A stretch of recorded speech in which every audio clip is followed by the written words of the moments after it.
Greetings, Minecrafters, and welcome to another Minecraft discussion today. My name is Kimberly Quinn, and I'm thrilled to have this talk from the deep freeze in northern Vermont. I mean, it is severe. It's like negative 1,000 today. I don't even know.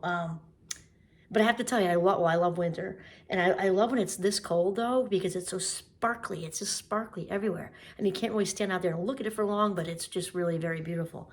Anyway, so really what I would like to talk about today is sort of the idea of really like putting the brakes on bonding with your wounds. And once again, none of any of the videos I do are meant to be in place of any kind of therapy or anything like that, though they can be a great complement to therapy for sure.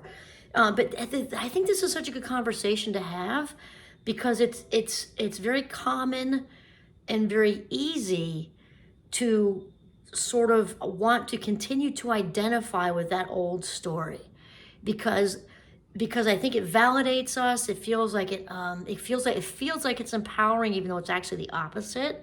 Because when we stay in victim mode, even if it seems like it's subtle, you're not talking about, oh, I'm a victim, or even using the word. When we identify with all those old memories, and it feels like it's strong and everything like that. It's really not. It's taking away hugely from our present moment life minutes, which is one reason. Alan Watts talks about it, and he talks about the wake behind the boat. And think about it. I'm thinking about our little speedboat we had when I was a kid, and you know the wake behind it, and water skiing back and forth over it. And I just picture a wake, and it's what's behind the boat. So if you picture the boat as a moving story, because we're all present moment. You know, what do we say? What does Wayne Dyer say? He says we're not human beings living a spiritual experience. We're spiritual beings living a human experience, right? So picture us in motion. We are walking balls of energy. And what's behind us, all this stuff that's happened is the wake behind, this being going forward. And it's all over. It's all done. And, obviously when anybody's gone through big stress or trauma, they're different, right? Trauma, by definition, is when the mind's ability to cope has been overridden, right? And that's huge and big. And we're not saying it's not legitimate. Of course not. Absolutely, we all need to be validated. And after we hopefully work through that, what's left is kind of like the skeleton without the meat on it. Because the mind doesn't work where the memories just delete. It just does not work that way. However, we can work through it enough to have a conversation without being leveled. And we can also learn how to avoid certain situations. We just, the word trigger is kind of overused, but if a situation has us uncomfortable and in a place where we're not feeling, empowered and like our best selves, well, don't do that. You know what I mean? So the wake behind the boat. So he talks about, okay, that's over. And really what's driving the boat is the question. What's driving the boat is our present moment energy.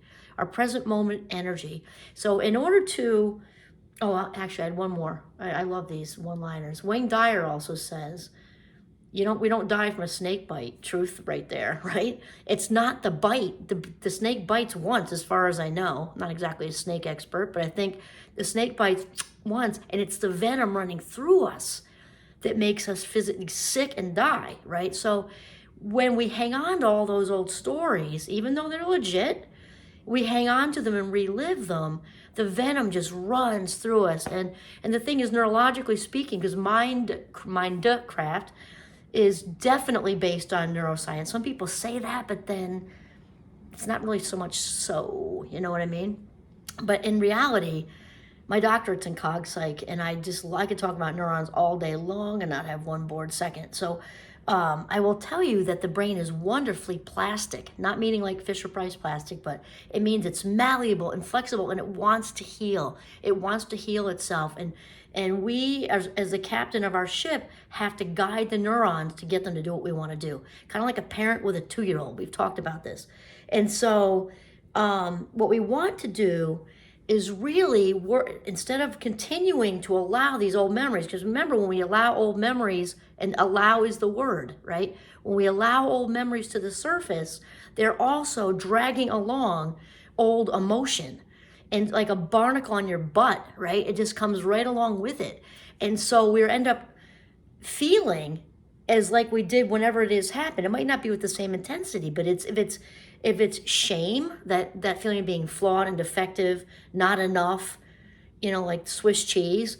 That is most, in my opinion, the most excruciating feeling a human being can possibly feel. When we relive some shameful childhood message, we're feeling shameful again. We don't need that. These are our present moment valuable life minutes that are being corroded like battery acid because of something that happened when we were 5 or 7 and 9 or 10 or 15 or whatever, and then maybe relived later.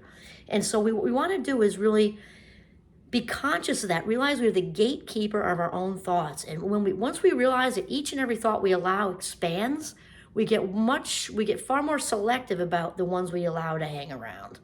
And we talked about the 17-second thing too, right? After 17 seconds, it gets that much harder. So it's when we get really diligent about, oh, wait, no, no. So we're not talking about toxic positivity either. When something, happened yesterday and you have to process it, of course, we're not saying that.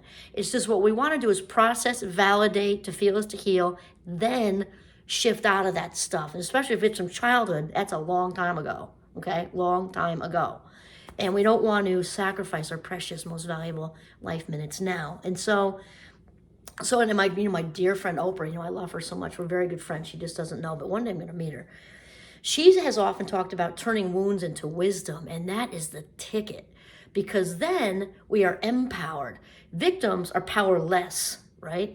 We become empowered when we turn wounds to wisdom. And Joe Dispenza, who's also becoming a friend, YouTube friend, he says it a different way. What does he say about? Oh, he says wisdom is the wound without the pain. Very similar to my friend Oprah. So we're all on the same page here, really. And so, with my own story, I know, a lot of you have been listening. I grew up in a very addicted household, and with some very definite mental illness going on, and some, a lot of scenes made and laundry thrown out in the front yard, and there was, physical abuse, and I underwent sexual abuse with an extended family member, not in my household, just to add to it, just be clear, that was not in my household. But the physical abuse, so loud, oh my gosh, it was just loud, with the fighting and like, the violence, and the chaos, and the shame. I mean, I breathe shame like I would breathe oxygen. That's very present in addicted households. It doesn't have to be addicted, but the shame thing, it feels like it's in your bone marrow. It takes a long time to kind of work through that. But here's the thing, and now I can share with you as a very humble example, because I'm be super clear that I'm only sharing this to help other people at this point, because I have let go of all of that a very long time ago. And I actually pray for my parents. I just, kind of very basic, just go with God. I wish no harm. There's actually a Sanskrit word for that, by the way, which I used to use when I was serving and bartending, which different but applies. Ahimsa, which means do no more harm. And people don't even have to know what you're doing on your heart. Just you say it to yourself, ahimsa, do no more harm, or do no harm. And just wish them the best. Go with God, or however you want to say that. Go with higher power. Send the good vibes. I hope that they are well. I really do. And now I can share this exactly like what we were saying before about the skeleton without the meat. So the only purpose I'm sharing it now is to help other people, because I know how much I appreciated that along my journey when I had, and I still have, I have such good people in my life, and angels, really. And I know that it helped me all along my journey. I went on different retreats, and even in college, and there were, college kids, students who were a little older than me, sharing stuff that happened to them. There was this retreat in Canada that we went to, and there's unbelievable, this self-awareness that young, even though maybe a couple years older than me, but I wasn't there yet. So the fact that they were sharing things like bones without the meat, I was able, because I saw meat on the bones then, and I was still, all that stuff still had power over me. And so thankfully, these people throughout my life have really helped in the healing process by courageously sharing their own story. So that really is the only point with me sharing. So when we reside in the past, though, when everything still has power over us, that stuff just keeps going. Again, we are reliving the memories, and the brain does not know the difference between what happened 20 years ago and what's happening now if you're bringing it back, allowing it to come back. So it's just so super important. And I love another thing. I think I heard it from Joe Dispenza because, oh my gosh, it's interesting. I just love it when something just sticks to me because it's just like that aha light bulb thing. And insight is great. Of course, we're looking for insight, especially in our midlife. We love making sense out of things, right? Here's the thing, though. Insight is fun, very interesting, often very interesting, can feel good. However, it's just like a fancy way to say but, right? However, insight doesn't change behavior. Only effort changes behavior. We got to be aware of it first because we cannot do what we don't know. Once we get that whatever it is we're doing isn't working for us anymore, it's then that we make a conscious choice. I don't want to live this way anymore. I don't want to live with he did, she did, they did to me, and identify, and then realize that however many months, years you've allowed that sort of negative internal dialogue to circle like a hamster in a wheel, realize it's not going to go away in a day.